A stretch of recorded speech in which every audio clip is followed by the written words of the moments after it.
Fore brain prosencephalon midbrain mesencephalon hindbrain rhombencephalon इन जा ॿिया बि नाला आहिनि।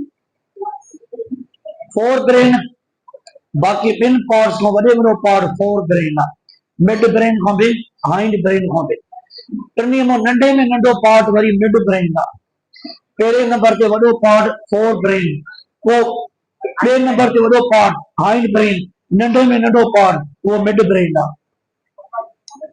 Fore brain largest part of the brain in जा वरी ॿ पार्ट्स आहिनि हिकिड़े पार्ट खे चइबो आहे टेलेंसेफलॉन ऐं ॿिए पार्ट खे चइबो आहे डायनसेफलॉन वरी ॿिन्ही में लार्ज पार्ट कहिड़ो हूंदो आहे टेलेंसेफलॉन लार्ज पार्ट आहे एज कंपेयर टू डायनसेफलॉन हे टेलेंसेफलॉन आहे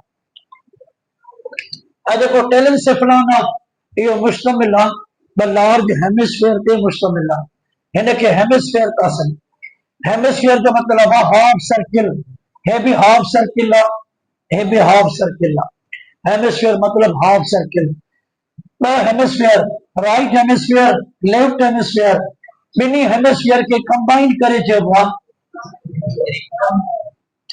बिनी हेमिस्फीयर के कंबाइन करे चइबो सेरिब्रम चइबो सेरिब्रम असांजे ब्रेन जो लार्जेस्ट पार्ट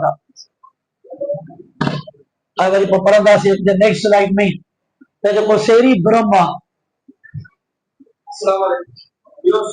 कई हेमिस्फीयर हूंदा आहिनि ॿई हेमिस्फीयर हिक ॿिए सां कम्युनिकेशन कंदा हिक ॿिए सां ॻंढियल हूंदा आहिनि हिक लार्ज बैंड ऑफ एक्सॉन्स आहे जंहिंजो नालो कॉर्पस कोलोसम आहे इन खे चइबो आहे कॉर्पस कैलोसम इन जे ज़रिए ॿई हेमिस्फीयर हिक ॿिए सां कम्युनिकेशन कंदा हिक ॿिए सां ॻंढियल हूंदा आहिनि ऐं अॻिते ॿी स्लाइड में पढ़ंदासीं जेको सेरिब्रम आहे उन जो आउटर पार्ट उन के चइबो outer grey matter inner part inner white matter जो आउटर ग्रे मैटर उन के सेरिब्रल कॉर्टेक्स चइबो जो outer grey matter highly convoluted माना वड़ वकड़ हूंदो आहे हे साम्हूं वड़ वकड़ इन वड़ वकड़ जेके पार्ट्स आहिनि उन में हिकिड़े पार्ट के चइबो गायरस ऐं जेके उभरियल पार्ट आहे उन खे चइबो गायरस ऐं अंदर जेको इनवर्ट थियल आहे डिप्रेशन आहे खटनुमा स्ट्रक्चर उनके चइबो सिल्कस चइबो सिंगुलर लफ्ज़ आहे गायरस इन जो प्लूरल लफ्ज़ आहे गायरी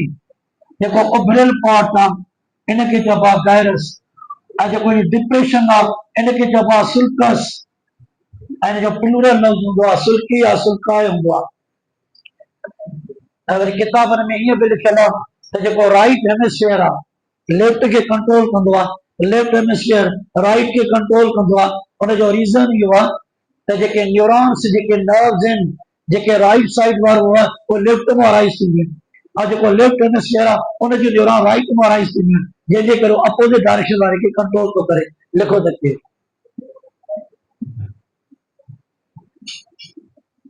हर जेको हेमिस्फीयर हे बवारा हेमिस्फीयर ॿिन्ही हेमिस्फीयर जे कॉम्बिनेशन के चइबो सेरिब्रम चइबो हर जेको हेमिस्फीयर उन जो outer part outer grey matter outer हूंदो आहे grey matter in outer grey matter के या तो चइबो सेरिब्रल कॉर्टेक्स ऐं इनर हूंदो आहे वाइट मैटर हूंदो आहे सेरिब्रल कॉर्टेक्स सॉफ्ट इंफॉर्मेशन के प्रोसेस एनालाइज तो करे असांजे ब्रेन में वध खां वध इंटरन्यूरॉन सेरिब्रल कॉर्टेक्स में घणी हूंदी अंदाज़न 10 खां 50 बिलियन हालांकि टोटल 100 बिलियन उन 100 बिलियन में ऑलमोस्ट 10 to 50 बिलियन इंटरन्यूरॉन असांजे सेरिब्रल कॉर्टेक्स में हूंदी इन मतलब आहे वध खां वध इंटरन्यूरॉन जो तादाद असांजे सेरिब्रल कॉर्टेक्स में घणो हूंदो आहे इहो आउटर थिन सरफेस लेयर आहे सेरिब्रल कॉर्टेक्स असांजे फाइव सेंसेस के कंट्रोल कंदो आहे sense of sight sense of smell sense of taste sense of hearing sense of touch इन के कंट्रोल तो करे सेरिब्रल कॉर्टेक्स असांजे रीजन के कंट्रोल कंदो आहे असांखे का जो रीजन ॾींदा का ॻाल्हि ॿुधी उन जो सबब पेश कंदा इन जे मदद सां इहो असांजे इंटेलिजेंस के कंट्रोल कंदो आहे हिकिड़ो सवाल हुयो ॿुधाए त ब्रेन जो कहिड़ो पार्ट आहे जेको असांजी मैथमेटिक्स जे प्रॉब्लम के सॉल्व करण में मदद कंदो आहे उन जवाब सेरिब्रल कॉर्टेक्स आहे छो त मैथ जे प्रॉब्लम के सॉल्व करण जे लाइ असांखे नीड पवंदी आहे इंटेलिजेंस जी नीड पवंदी आहे इहो स्टोर कंदो आहे शॉर्ट टर्म मेमोरी खे सेरिब्रल कॉर्टेक्स में शॉर्ट टर्म मेमोरी में स्टोर थियल आहे वट द शॉर्ट टर्म मेमोरी वेझड़ वारा वाक़िया थोड़ी देर पहिरियों वाक़िया उनखे चइबो आहे शॉर्ट टर्म मेमोरी। वक़्त जे गुज़रण सां उहा मटिजी वेंदी आहे लॉन्ग टर्म मेमोरी में। लॉन्ग टर्म मेमोरी वरी स्टोर थी जाए हिपोकैम्पस में। सेरिब्रल कॉर्टेक्स उनजा 4 लोब्स हूंदा। अॻियों जेको लोब आहे उनखे चइबो आहे फ्रंटल लोब ऐं पुठियों पुठियों लोब उनखे चइबो आहे ऑसिपिटल लोब ऐं मथे पासे खां पेरियटल लोब ऐं पासे खां हूंदो आहे टेम्पोरल लोब। ये 4 लोब्स हूंदा आहिनि सेरिब्रल कॉर्टेक्स जा 4 लोब्स। हर लोब जो पंहिंजो कमु। फ्रंटल लोब स्पीच जे लाइ, पेरियटल लोब टेस्ट ऐं टच जे लाइ, ऑसिपिटल लोब विजन जे लाइ, टेम्पोरल लोब हियरिंग ऐं स्मेल जे लाइ। हर कंहिंजो पंहिंजो पंहिंजो कमु। सेरिब्रल कॉर्टेक्स में कहिड़ा कहिड़ा कम अञा परफॉर्म था थियनि, उते सेंसरी इंफॉर्मेशन रिसीव थी थिए सेंसरी न्यूरॉन जे ज़रिए। उते एसोसिएशन थी थिए छो त ख़ुदि पाण सेरिब्रल कॉर्टेक्स उन में इंटर न्यूरॉन माना एसोसिएशन न्यूरॉन जेको सेंसरी मोटर के पाण में कम्युनिकेशन करण में रोल प्ले कंदियूं। उते मोटर कमांड भी जनरेट थी थिए। सो ही आहे सेरिब्रम ऐं सेरिब्रम जो आउटर जेको पार्ट आहे सेरिब्रल कॉर्टेक्स आहे। देखो त कीअं अलक्सस उहे ख़ासि करे प्रोड्यूस कंदा आहिनि सेरिब्रोस्पाइनल फ्लूइड खे। अगरि गूगल वारा चवनि था त उनखे प्रोड्यूस करण में कमु हूंदो आहे वेंट्रिकल के अंदर हिकिड़ा सेल आहिनि ऐं उनजो नालो वरी अलक्सस जे नाले सां उहे पैदा कंदा आहिनि सेरिब्रोस्पाइनल फ्लूइड खे। गूगल वारा ईअं था चवनि।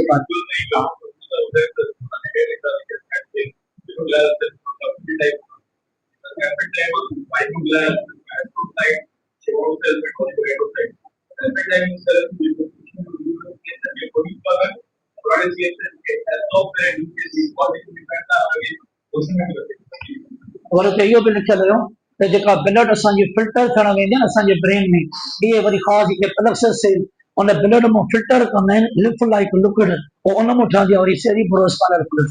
हा उन में पार्टिसिपेट नो डाउट पुराणी किताब में पढ़ाईंदासीं त कुझु जेके न्यूरोग्लियल सेल्स आहिनि उहे बि रोल प्ले कंदा आहिनि सीएसएफ खे ठाहिण में उनजो बि कमु हूंदो आहे। पर अलक्सस बि कंदा आहिनि कहिड़े तरीक़े सां ब्लड जी फिल्ट्रेशन में एब्जॉर्ब कंदा आहिनि उन्हनि मटीरियल खे जेके रोल प्ले कंदा सीएसएफ खे ठाहिण में। असां पर जेको सीएसएफ आहे इहो लिफ लाइक लिक्विड आहे। हमेशह लिफ छा मां ठहंदी आहे ब्लड मां ठहंदी आहे। अदा ॾिसो हाणे टेफ्लॉन खां बाद में आहे डायनसेफ्लॉन आहे। पर असांजे फोर ब्रेन जो जेको लार्ज पार्ट आहे उहो टेलेंसेफ्लॉन आहे ऐं जेको स्मॉल पार्ट आहे उनखे चइबो आहे डायनसेफ्लॉन चइबो आहे। ऐं जेको डायनसेफ्लॉन आहे उनजा वरी ॿ पार्ट्स आहिनि। हिकिड़े जो नालो थैलेमस आहे ॿिए जो नालो लिम्बिक सिस्टम आहे। डायनसेफ्लॉन जा ॿ पार्ट हिकिड़ो थैलेमस ॿियो लिम्बिक सिस्टम। ही असांजो थैलेमस हे असांजो थैलेमस आहे। थैलेमस खे चयो वेंदो आहे इहो क्लियरिंग हाउस आहे ऐं छो था सॼो क्लियरिंग हाउस जेका असांजे ऑल बॉडी पार्ट्स मां इंफॉर्मेशन थी अचे सिधो पहिरियों थैलेमस काॾे वञण खां पहिरियों सेरिब्रम जे वञण खां पहिरियों इंफॉर्मेशन पहिरियों ईंदी आहे थैलेमस में। थैलेमस उनखे पाण वटि स्टोर करे सॉर्ट आउट कंदो आहे त इहा इंफॉर्मेशन सेरिब्रम जे कहिड़े कहिड़े पार्ट ते रवानी करणी आहे उहो फ़ैसिलो कंदो आहे थैलेमस कंदो आहे। जीअं मिसाल इंफॉर्मेशन बॉडी पार्ट्स मां थी अचे स्पाइनल कॉर्ड जे ज़रिए। स्पाइनल कॉर्ड मां मेडुला ओब्लिंगेटा मेडुला ओब्लिंगेटा खां पोन्स ऐं पोन्स खां मिड ब्रेन ऐं मिड ब्रेन खां थैलेमस। हाणे इंफॉर्मेशन थैलेमस खां पास थी करे सेरिब्रम हाणे पढ़ियोसीं सेरिब्रम जो ॿारहों पार्ट सेरिब्रल कॉर्टेक्स उनजा 4 लोब।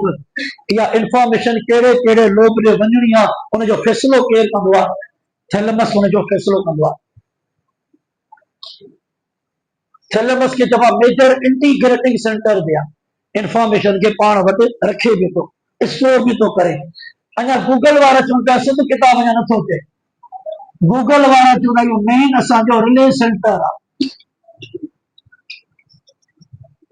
थैलेमस खे चइबो आहे इहो ब्रेन जो main relay centre. Relay centre छो था सरियूं other parts of the brain body part में इंफॉर्मेशन वठी करे काॾे थो मोकिले सेरिब्रम में। सेरिब्रम में वरी जेका कमांड वापसि ईंदी उहा बि थैलेमस में पास थी ऑल बॉडी पार्ट। इन जे करे थैलेमस खे चयो वेंदो आहे इहो रिले सेंटर आहे। मेन इंपॉर्टेंट रिले सेंटर असांजो थैलेमस आहे। पर असांजे सिंध किताब में लिखियल आहे त मिड ब्रेन इहो बि रिले सेंटर आहे। छो त मिड ब्रेन ॿेड़ो कमु करे थो, इंफॉर्मेशन हेठों वठी अॻिते थो मोकिले। जेकॾहिं चइबो आहे थैलेमस ऐं मिड ब्रेन ॿिन्ही मां मेन इंपॉर्टेंट रिले सेंटर कहिड़ो आहे? गूगल वारा चवनि था त मेन रिले सेंटर थैलेमस हूंदो आहे, पर असांजे सिंध किताब में लिखियल आहे त मिड ब्रेन जे बारे में सिंध किताब में लिखियल आहे। हा, अॻिते अचूं हिनखे न। सो यो मेन सेंसरी इनपुट आहे, सेंसरी इंफॉर्मेशन खे इनपुट थो कराए, जेका इंफॉर्मेशन सेरी भरम में वञणी आहे। मेन आउटपुट सेंटर आहे, इहो मोटर इंफॉर्मेशन रिसीव थो करे सेरी भरम खां। इनकमिंग इंफॉर्मेशन सभिनी सेंसिस खां उनखे सॉर्ट आउट थो करे ऐं सॉर्ट आउट उनखे काॾे थो मोकिले? Higher brain centre. Higher brain centre कहिड़ो हूंदो आहे? सेरी भरम खे चइबो आहे हायर ब्रेन सेंटर चइबो आहे। थर्मोस्टेट ये था आए काथे था मेडुला काथे ना उनके मेडुला किताब काथे रखो वो तो एकेडमी में मेडुला पर साइंस सेफ्लॉन जो ॿियो पार्ट लिम्बिक सिस्टम आहे। लिम्बिक सिस्टम उनजी लोकेशन काथे आहे? लिम्बिक सिस्टम जी लोकेशन इहो थींदो आहे इन बिटवीन सेरिब्रम ऐं थैलेमस। थैलेमस ऐं सेरिब्रम ॿिन्ही जे विच में थींदो आहे लिम्बिक सिस्टम थींदो आहे। नालो छो पियो आहे लिम्बिक सिस्टम? छो त जो शेप हूंदो आहे लाइक अ लिम्ब, और लाइक अ लिम्ब आहे, तो जैसा जी आर्म हूंदी आहे फोर लिम्ब, लेग हूंदी आहे हाइंड लिम्ब, इन जो शेप हूंदो आहे लाइक अ लिम्ब हूंदो आहे। नालो तॾहिं पइजो आहे एज अ लिम्बिक सिस्टम, नालो तॾहिं पियो आहे। लिम्बिक सिस्टम जा टे पार्ट्स, हिकिड़ो पार्ट आहे हिपोकैम्पस आहे, ऐं जेको हिपोकैम्पस आहे लिखियल आहे इन जो शेप या त थींदो आहे हॉर्न लाइक, या त थींदो आहे सी हॉर्स वांगुरु थींदो आहे। What is a sea horse? हाँ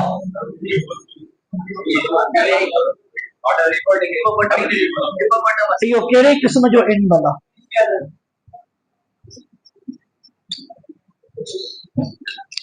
इहा मच्छी आहे न, सी हॉर्स। भला कहिड़े क़िस्म जी मच्छी आहे? बोनिया कार्टिलेज आहे।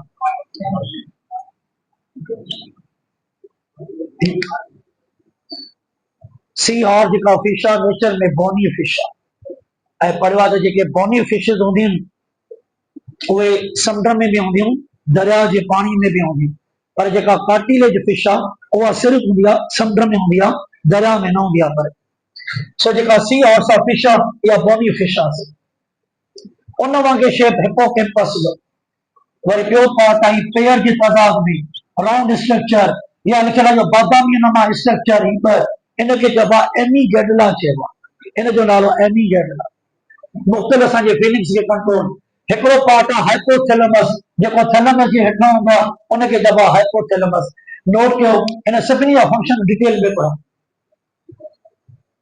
पार्ट्स हिकिड़ो त हाइपोथैलेमस, अॻ में पढ़ियो आहे त हाइपोथैलेमस खे कॉमन चइबो आहे, इहो सॼे बॉडी जो थर्मोस्टेट आहे, बॉडी टेम्परेचर खे रेगुलेट थो करे या कंट्रोल थो करे। नालो हाइपोथैलेमस इन जे करे पियो आहे, इहो थैलेमस जे हेठां हूंदो आहे, नालो तॾहिं पियो आहे हाइपोथैलेमस। इन में नंबर ऑफ सेंटर, इलाही प्रोसेस के कंट्रोल करण वाला सेंटर आहिनि। बॉडी टेम्परेचर के कंट्रोल, हंगर के कंट्रोल, थर्स्ट के कंट्रोल, ब्लड प्रेशर के कंट्रोल, वाटर के बैलेंस के कंट्रोल, माना ओस्मो रेगुलेशन। इन मतलब आहे इहो होमियोस्टेसिस में रोल प्ले थो करे। ऐं मां तव्हांखे पढ़ायो त हाइपोथैलेमस में हिकिड़ा type of chemo receptor, osmo receptor हूंदा आहिनि, उहे डिटेक्ट कंदा आहिनि असांजे ब्लड जे ओस्मोलैरिटीअ खे। जेकॾहिं ब्लड में वधी वई आहे ओस्मोलैरिटी, रत घाटी थी वई आहे, असांखे उञ वारे अमल खे वधाईंदो आहे त उञ लॻे पाणी पियूं ऐं पाणी आख़िरकार रत सां शामिल थिए। इहो फीमेल जे मेंस्ट्रुअल साइकिल खे बि कंट्रोल थो करे। वरी किताबनि में ईअं बि लिखियल आहे एंटीरियर पिट्यूटरी लोब आहे, असांजो पिट्यूटरी ग्लैंड हाइपोथैलेमस सां अटैच आहे, उनजो ख़ासि करे एंटीरियर पिट्यूटरी इहो बि कंट्रोल कंदो आहे फीमेल जे मेंस्ट्रुअल साइकिल खे, पंहिंजे हार्मोन जे ज़रिए कंदो आहे। एंटीरियर पिट्यूटरी में हिकिड़ा हार्मोन पैदा थींदा आहिनि, गोनाडोट्रोपिन हार्मोन, जेके गोनाड ते वञी एक्ट कंदा आहिनि। उनमें ख़ासि करे जीअं एफएसएच आहे, जीअं मिसाल एलएच आहे, इहे ॿई रोल प्ले कंदा फीमेल जे मेंस्ट्रुअल साइकिल में। सो फीमेल जे मेंस्ट्रुअल साइकिल में एंटीरियर पिट्यूटरी जो बि कमु हूंदो आहे। ऐं हाइपोथैलेमस इहो असांजे मुख़्तलिफ़ फीलिंग्स खे कंट्रोल थो करे।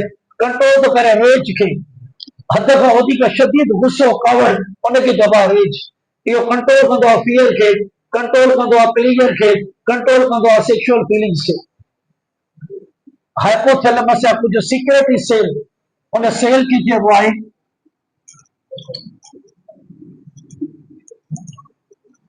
हाइपोथैलेमस या कुछ सेल, उन जो नालो आहे न्यूरो सिक्योरिटी सेल। ऐं जेके न्यूरो सिक्योरिटी सेल आहिनि इहे नेचर में हूंदा आहिनि एंडोक्राइन नेचर में हूंदा आहिनि। एंडोक्राइन मूंखे चवंदा जेके हार्मोन पैदा कनि, उहो सेल जेको हार्मोन थो सिक्रेट हुनखे एंडोक्राइन नेचर में हूंदा। हाणे जेके हार्मोन हाइपोथैलेमस जो प्रोड्यूस करे उनखे सीक्रेट थो करे, उन हार्मोन खे चइबो आहे हाइपोथैलेमिक हार्मोन। उनमें हिकिड़ो हार्मोन ऑक्सीटोसिन आहे, हिकिड़ो हार्मोन एडीएच आहे। ऑक्सीटोसिन लव हार्मोन आहे, पॉजिटिव फीडबैक में रोल प्ले कंदो आहे, फीमेल जे लेबर पेन खे इनहांस कंदो आहे, ऐं after the birth of the baby lactation जे अमल खे बि इनहांस कंदो आहे, माना पॉजिटिव फीडबैक में रोल प्ले कंदो आहे। एडीएच आहे एंटी डायूरेटिक हार्मोन, माना वेसोप्रेसिन किडनी जे नेफ्रॉन में वाटर खे रिअब्जॉर्ब करण में हिनजो कमु हूंदो आहे।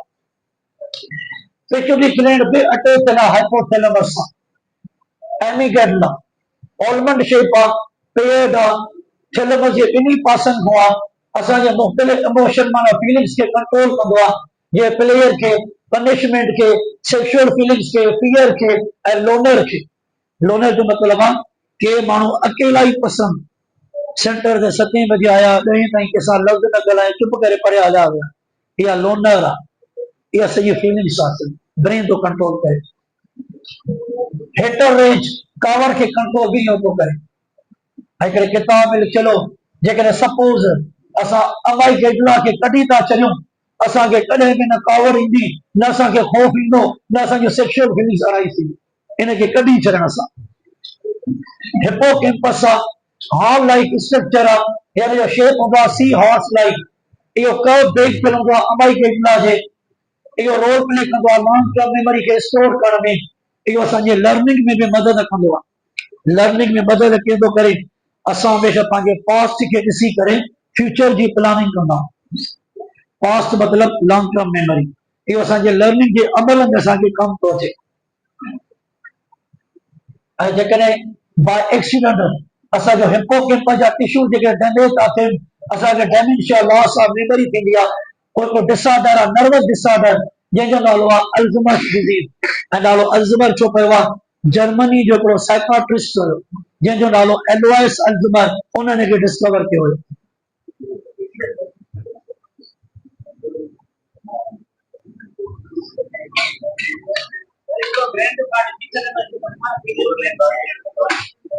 एपिथैलेमस फोर ब्रेन खां बाद में आई मिड ब्रेन आहे। असां मिड ब्रेन खे यादि न सघूं था, बायोलॉजी नहीं, मीज़न सेफ्लॉन। सेफ्लॉन जो मतिलबु ब्रेन आहे, मीज़न माना जेको मिड ते हुजे। इहो तमामु रिड्यूस आहे, स्मॉल साइज आहे, हिते स्मॉल पोर्शन आहे, मिड ब्रेन आहे। मिड ब्रेन स्मॉल साइज, इहो बि हिकिड़ो इंपॉर्टेंट रिले सेंटर आहे। इहो बि इंफॉर्मेशन खे रिसीव करे हाइंड ब्रेन खां फोर ब्रेन में थो मोकिले। ऐं मिड ब्रेन जी लोकेशन मिड ब्रेन जे हेठे पासे खां हूंदो आहे, पोन्स हूंदो आहे, ऐं जेको पोन्स आहे इहो हाइंड ब्रेन जो पार्ट आहे, ब्रेन स्टेम सां रिलेटेड आहे। ऐं मिड ब्रेन उन जे मथे पासे खां हूंदो आहे, थैलेमस हाइपोथैलेमस हूंदो आहे। इहा लोकेशन आहे मिड ब्रेन जी लोकेशन आहे। मिड ब्रेन वियर के कंट्रोल तो करे, हियरिंग में रोल प्ले तो करे, मोटर कंट्रोल, मोटर जेका कमांड आहे उनजे पैसेज में रोल प्ले तो करे, इहो स्लीप अवेकनिंग साइकिल में भी रोल प्ले तो करे। छो त मिड ब्रेन ब्रेन स्टेम जो पार्ट आहे, और जेको ब्रेन स्टेम साम्हूं लिखियल आहे ब्रेन स्टेम, उन जो भी पार्ट आहे मिड ब्रेन। ऐं ब्रेन स्टेम जो कम आहे स्लीप अवेकनिंग खे कंट्रोल करणु। मिड ब्रेन सां एसोसिएट आहे रेटिकुलर फॉर्मेशन में, और रेटिकुलर फॉर्मेशन इहो ब्रेन जो पार्ट, और ही जेको तव्हांखे रेड कलर जो नज़र थो अचे इनखे चइबो आहे रेटिकुलर फॉर्मेशन चइबो आहे। और रेटिकुलर फॉर्मेशन गूगल वारा चवनि था इहो पार्ट आहे हाइंड ब्रेन जो पार्ट आहे, पर असांजे सिंध टेक्स वारा चवनि पिया इहो मिड ब्रेन जो पार्ट आहे। तव्हां गूगल ते सर्च कयो, उते तव्हांखे जवाब नज़र ईंदो त रेटिकुलर फॉर्मेशन हाइंड ब्रेन जो पार्ट आहे। पर हिते लिखियल आहे मिड ब्रेन सां वास्तो थो रखे। रेटिकुलर फॉर्मेशन जो कम ऑल आर नो रिस्पॉन्स में रोल प्ले करण।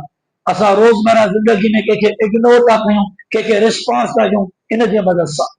व्हाट्सएप ते मैसेज आयो, असांजी मर्ज़ी आहे खड़े ते जवाब ॾियूं, असांजी मर्ज़ी आहे महीने खां पोइ जवाब ॾियूं, मगर इग्नोर कयूं किताबनि में। राति जे वक़्तु नंढो ॿार जॾहिं किराए रोए थो, उनखे पहिरियों रिस्पॉन्स हुनजी मदर ॾींदी आहे, लेकिन पिणस वरी इग्नोर करे पंहिंजी निंड इंजॉय कंदो आहे, ऐं जेका मदर आहे उहा रिस्पॉन्स ॾींदी आहे। फादर इग्नोर थो करे। बैक साइड में 4 आउट ग्रोथ हूंदा, 4 राउंडेड हिकिड़ा उभरियल पार्ट, उनखे चइबो आहे कोर्पोरा क्वाड्री जेमिना चइबो आहे, कोर्पोरा क्वाड्री जेमिना।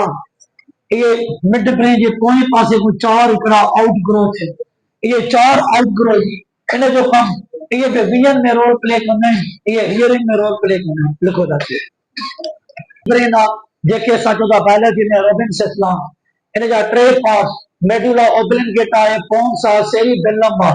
मेडुला ओब्लिंगेटा उनखे या त माइलिनसेफ्लॉन था सघनि, ऐं मेडुला ओब्लिंगेटा इनखे चइबो बॉडी जो रिफ्लेक्स सेंटर आहे, कंट्रोल थो करे ऑटोनोमिक एक्टिविटी खे, इनवॉलंटरी खे कंट्रोल थो करे, ब्रीदिंग के, हार्ट बीट के, ब्लड प्रेशर के, सोलो के, वोमिटिंग के, स्नीजिंग के, हिकअपिंग के। पोन्स उनके मेटनसेफ्लॉन भी चइबो आहे, ऐं पोन्स जी पोजीशन इहो प्रेजेंट हूंदो आहे असांजे मिड ब्रेन जे हेठां, मेडुला जे मथां थींदो आहे। पोन्स में रोल प्ले कंदो आहे स्लीपिंग अवेकनिंग में, छो त ब्रेन स्टेम जो पार्ट आहे, इहो अञा कंट्रोल कंदो आहे असांजे फेशियल एक्सप्रेशन खे, इन सां एसोसिएट हूंदी फेशियल नर्व, असां कंहिंखे चिदरा कंदा आहियूं, वेचारा कंदा आहियूं, इहो इन जे मदद सां। माना असांजो लोन आहे इन जो असुलु। सेरिबेलम आहे, इहो बि इंपॉर्टेंट कोऑर्डिनेट सेंटर आहे, असांजे बॉडी मूवमेंट खे कंट्रोल थो करे, ख़ासि करे स्केलेटल मसल जी मदद सां असां बॉडी मूवमेंट था करें, उनखे कंट्रोल इहो थो करे। बॉडी के बैलेंस खे बरक़रार रखण में इन जो कमु आहे, इहो रिसीव थो करे सेंसरी इंफॉर्मेशन खे जेके असांजे बॉडी मूवमेंट सां कंसर्न आहिनि, या असांजे बॉडी जे बैलेंस सां कंसर्न आहिनि, इहो असांजे हियरिंग खे कंट्रोल कंदो आहे। जेकॾहिं बाय चांस सेरिबेलम असांजो डैमेज थो थिए, असांखे बैलेंस सां कंसर्न डिसऑर्डर कॉज थींदा। लिखो ब्रेन जो स्ट्रक्चर आहे, हाणे पर से हिकिड़ो सेरिबेलम आहे, ब्रेन जो सेकंड लार्जेस्ट पार्ट आहे, हिकिड़ो पर से पोन्स आहे, ऐं ॿियो मेडुला। ये सब पार्ट वास्तो था रखन हाइंड ब्रेन सां, पर स्पाइनल कॉर्ड में को पार्ट आहे सीएनएस जो। इंशाल्लाह सुभाणे पढ़दासीं स्पाइनल कॉर्ड।